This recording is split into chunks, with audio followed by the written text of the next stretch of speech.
Bonjour et bienvenue dans cette capsule de formation au logiciel PDF Exchange Editor.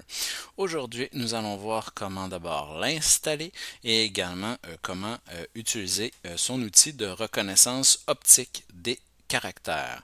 Donc, la première des choses, pour pouvoir installer PDF Exchange Editor, il vous faudra aller dans le menu Démarrer, ensuite aller dans Tous, pour voir toutes les applications et vous rendre sur le portail ici d'entreprise. Donc, portail d'entreprise qui vous permet comme ça d'accéder à la bibliothèque de logiciels qui vous sont offerts par le CSS des Hauts-Cantons. Donc, vous allez aller ici du côté des applications dans le menu de gauche et vous devriez là, retrouver là, ici l'ensemble des applications qui vous sont offertes et ainsi là, aller du côté de PDF Exchange Editor, puis cliquer sur Installer. Donc, l'installation s'effectuera. Veuillez prendre note qu'il s'agit de la version ici gratuite, donc d'essai de PDF Exchange Editor. Il n'y a pas toutes les fonctionnalités qui sont offertes et disponibles. Donc, certaines d'entre elles là, sont débloquées là, dans la version payante. Mais pour ce qui est justement de la fonctionnalité qui nous intéresse, soit la reconnaissance optique des caractères, qui nous permet comme ça de bien préparer les différents documents qui ont été numérisés pour les rendre disponibles pour l'utilisation des outils d'aide technologique. Donc, en ce qui a trait à la synthèse vocale, cette fonctionnalité-là est disponible et gratuite dans sa version d'essai.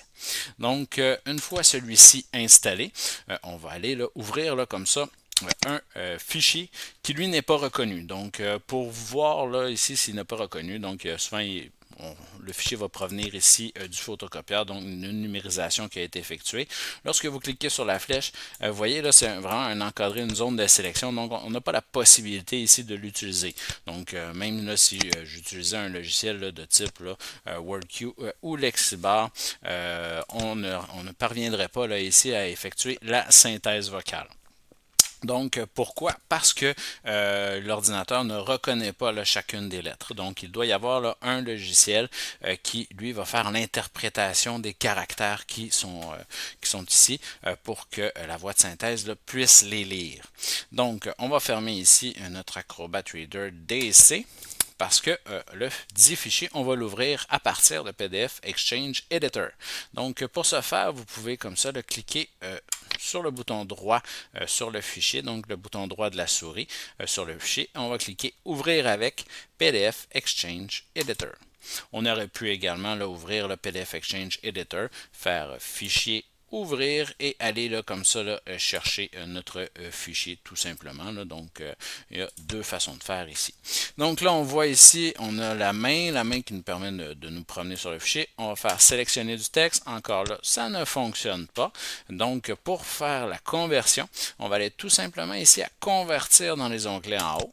Donc, convertir et on va regarder ici là, tout au centre OCR des pages. Donc, pour OCR qui est ici là, le sigle pour Optical Character Recognition, donc reconnaissance optique des caractères en anglais, donc ROC. On va cliquer sur celui-ci. Il va nous apparaître un menu. Assurez-vous que le français est bel et bien sélectionné. Ensuite, on va cliquer. D'habitude, on n'a pas besoin de rien changer comme paramètre. Là, on s'assure vraiment que la langue française soit là. Et on clique sur OK. On laisse ici le logiciel procéder.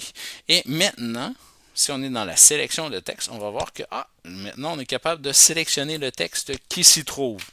C'est certain, prenez note qu'il se peut que les police un peu trop stylisée ne soit pas reconnue correctement. Donc, c'est très possible que cela se produise. Donc, même chose là, pour ce qui est là, des écritures là, à l'intérieur des images. Mais si vous avez une police d'écriture conventionnelle, ça devrait fonctionner. Dernière petite étape, ici, on va cliquer sur la disquette tout en haut pour enregistrer le fichier. Donc, ça va écraser la précédente version. Donc, on va cliquer ici sur la disquette et comme ça, on s'assure qu'il n'y a qu'une seule version du fichier et celle-ci, les caractères sont reconnus et utilisables par une voix de synthèse. Donc, on pourrait procéder comme ça à la lecture sans problème. Ici, je refais ma sélection. Et Dans ma voilà. famille, nous sommes 3 enfants. Et voilà, Dans ma ça famille. fonctionne. Donc, merci de votre écoute et c'est ce qui fait le tour de la reconnaissance optique des caractères pour PDF Exchange Editor. Je vous remercie.